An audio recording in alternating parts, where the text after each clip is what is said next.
secret to being a Bollywood dancer. It consists of one step with 3 movements.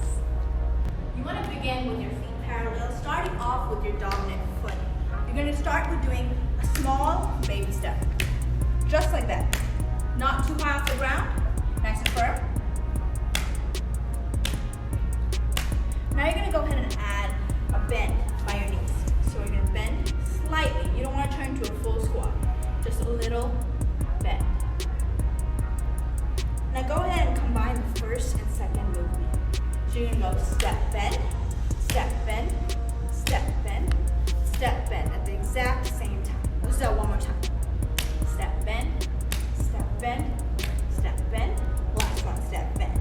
Now we're going to go ahead and move over to our opposite leg.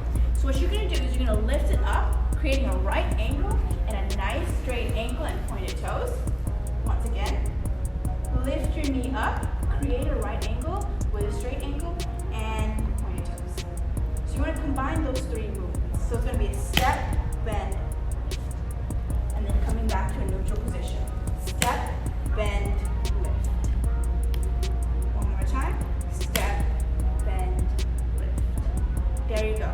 Now you want to start getting into a faster pace. So step, bend, lift, step, bend, lift, step, bend, lift, step, bend, lift. Once you have it, just go at it full swing. Feel free to add your hips in there, side to side, just like that. Here's why this is the secret to Bollywood dance.